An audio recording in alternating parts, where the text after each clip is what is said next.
प्रणाम। मैं आज अपनी धरती, अपनी मिट्टी और मैं जहाँ पे जन्म लिया उसकी बात करना चाहता हूँ। मैं बिहार की बात करना चाहता हूँ। मैं उस धरती की बात करना चाहता हूँ जहाँ पे महान चाणक्य, जिनकी किताबें आज भी इकोनॉमी के लिए पढ़ी जाती है। सबसे पहले अगर मैं बिहार की बात करता हूँ तो लोगों के मन में सबसे पहली बात यही आती है कि गरीबी, भुखमरी, लाचारी, अनपढ़ लोग और काम नहीं मिलना, मजदूरी करना, यही सब चीज सबसे पहले आती है उनके दिमाग में। लेकिन क्या हमारा पास्ट हमेशा से ऐसा ही रहा है? क्या हम हमेशा से ऐसे ही गरीब रहे? तो नहीं। सबसे पहला चीज जो मैं आपके साथ शेयर करना चाहता हूँ वो कि बिहार का नाम सब बिहार क्यों पड़ा। तो भगवान बुद्ध बिहार में आए थे। उन्होंने बहुत सारे मठों को बनाया, भ्रमण किया, उसकी स्थापना करवाई। तो मठों को संस्कृत में विहार बोलते हैं, जिस कारण से हमारे राज्य का नाम बिहार पड़ा।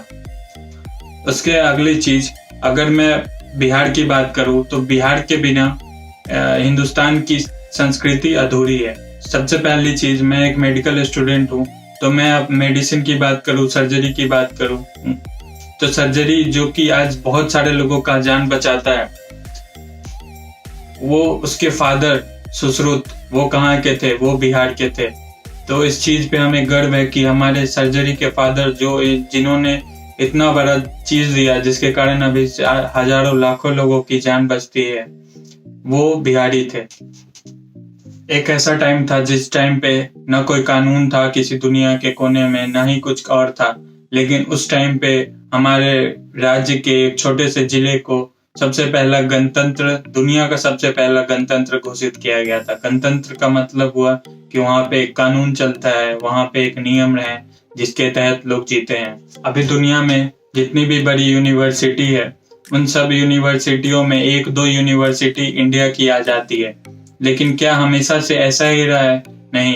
हमारा यूनिवर्सिटी जो कि नालंदा यूनिवर्सिटी के नाम से जाना जाता था, वो दुनिया में सबसे बड़ी यूनिवर्सिटी थी और एक पहली यूनिवर्सिटी थी जहाँ पे दुनिया के बच्चे आके पढ़ा करते थे, अनेकों तरह के ज्ञान लिया करते थे और उन्हें ज्ञान मिलता था जिसके कारण अपने अपने देश में जाके वो आगे का काम करते थे।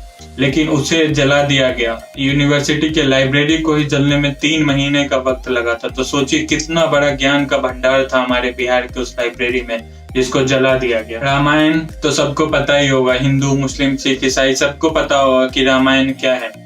रामायण को लिखने वाले महर्षि वाल्मीकि जी, वो कहाँ के थे? वो बिहार के थे। महान गणितज्ञ आर्यभट्ट, वो कहाँ के थे? वो बिहार के थे। बिना जीरो का आप सोच सकते हैं कि कोई भी कैलकुलेशन, कोई भी चीज हम कर सकते हैं? नहीं कर सकते। तो वो भी बिहारी थे। बहुत सारे एम्पेरर हुए दुनिया में जिन्होंने इधर उधर बहुत बड़े काम किए और बहुत सारे लूट मचार जो भी करना था वो सब किए। लेकिन 2 ही एम्पेरर ऐसे हुए जिनके आगे द ग्रेट लगता है, द ग्रेट अशोका। और आपको पता है अशोक कहाँ के थे? अशोक बिहार के थे। चलिए अब कुछ मॉडर्न बिहार की बात करते हैं। इंडिया में सबसे टफेस्ट एग्जाम यूपीएससी का एग्जाम माना जाता है। उस एग्जाम में टॉप 10 में रहने वालों का 10% बिहारी है। चलिए बिहार का एक फुल फॉर्म मैं आपको बताता हूँ, जो कि BIHAR का फुल फॉर्म होगा। बिहार का मतलब बताता हूँ।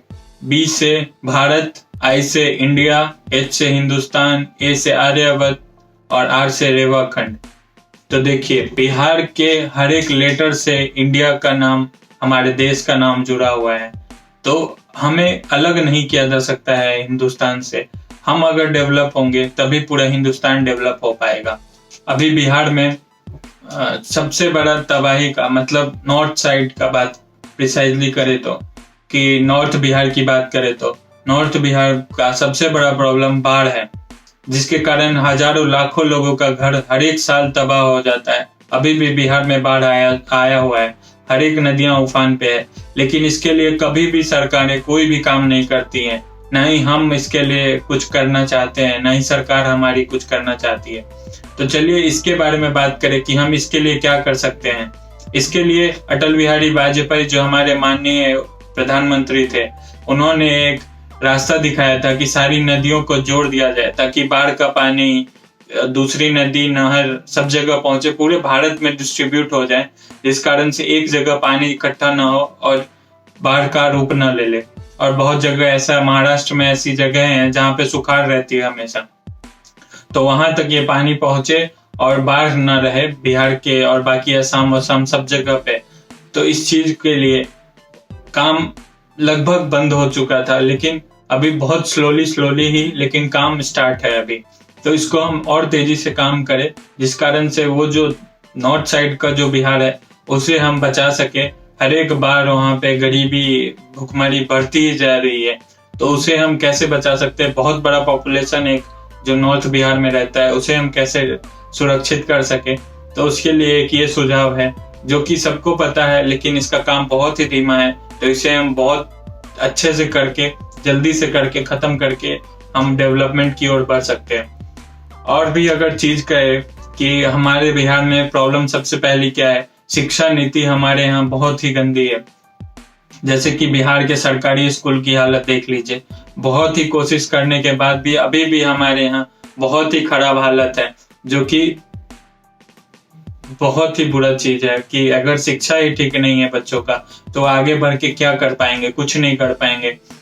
उसके बाद स्वास्थ्य समस्या, बहुत सारी चीजें अभी स्वास्थ्य को लेके सामने आ रही हैं, क्योंकि एक बहुत बड़ा प्रेशर पड़ा है और बिहार में पहले से ही स्वास्थ्य समस्या बहुत बड़ी चीज है, तो उसको लेके और भी खराब हालत हो चुकी है। तो उसे भी हम आगे चल के आगे ठीक कर सकते हैं और ठीक करना चाहिए। ये दो चीज बहुत ही इम्पोर्टेंट है। तीसरी चीज रोजगार की हम बात नहीं करें तो हमारा ये वीडियो अधूरा रहेगा। रोजगार के बिना बहुत सारे लोगों को प्रॉब्लम हो रही है। अभी पलायन का आप लोगों ने देखा होगा, पैंडेमिक के स्टार्ट में जब लॉकडाउन हुआ था, तब कितने सारे लोग रोते बिलखते, बहुत सारी वीडियोज मैंने अपने फेसबुक पे भी शेयर की थी। एक बहुत ही दर्द भरा माहौल था उस टाइम पे। पैदल एक लड़की वहां से आ गई, वो साइकिल से आई थी अपने पिताजी को पीछे बैठा के। वो एक बहुत ही साहसी, देखिए हमारे बिहार के साहस को देखिए, और हमें उसे सपोर्ट करना चाहिए। इन सब चीजों, रोजगार की बहुत ज्यादा जरूरत है हमारे बिहार में। रोजगार के बिना हमारे बिहार को बहुत सारी बेइज्जती सहनी पड़ती है, बिहारियों को बेइज्जती सहनी पड़ती है। एक तरह से गाली के रूप में लिया जाने लगा है बिहारी बोलने के बात को। तो इन सब चीजों पे अगर हम ध्यान दिए तो हम फिर से वो पुराने जो बिहार था हमारा, जो जिसपे हमें गर्व हुआ करता था, कि हम अभी भी उसकी बात करते हैं। अगर हमारे अच्छाई की बात करनी हो तो हम उसी पास्ट की बात करते हैं। तो क्यों ना हम उस पास्ट को अभी प्रेजेंट में वैसा ही बना सके और हम फिर से अपने प्रेजेंट की बात करना स्टार्ट करें, अपने फ्यूचर की बात करना स्टार्ट करें। अभी इलेक्शन का टाइम आ रहा है, कुछ ही नवंबर दिसंबर के टाइम पे इलेक्शन है, तो उस चीज के लिए सब लोग लग चुके हैं। बहुत बड़े बड़े वादे किए जा रहे हैं, लेकिन क्या ये वादा सच में सफल हो पाएगा? क्या ये लोग जो वादा करते हैं, हमेशा से वादा करते रहे हैं, क्या ये वादा पूरा कर पाएंगे? तो अभी आप लोग सोच समझ के वोट दीजिए। जिसको भी वोट देना चाहते हैं, आप अपने स्वेच्छा से वोट करें और अपने फ्यूचर को, अपने बच्चे के फ्यूचर को देख के वोट करें कि कौन आपके फ्यूचर को अच्छा बना सकता है, कौन आपके फ्यूचर के लिए काम करना चाहता है, कौन इस चीज के लिए काम करना चाहता है। चलिए वीडियो को यहीं खत्म करते हैं। वीडियो अच्छा लगा हो तो लाइक करें और अपने सारे बिहारी दोस्तों, अपने हिंदुस्तानी भाइयों, सबके बीच में शेयर करें, क्योंकि बिहार सिर्फ बिहार नहीं है, हिंदुस्तान का एक पार्ट है जिसको सुधरना होगा, जिसको अच्छा करना होगा। अगर हिंदुस्तान को अच्छा बनाना है तो बिहार को भी आगे बढ़ाना होगा। बिना बिहार के हिंदुस्तान अच्छा नहीं हो सकता। तो बिहार को आगे बढ़ाना है। वीडियो को शेयर करें और कोई भी सुझाव हो मेरे लिए कि मैंने कोई गलती की हो, कुछ भी किया हो, कोई भी चीज हो, तो आप मुझे कमेंट में लिख के बता सकते हैं। चलिए, जय हिंद, जय बिहार।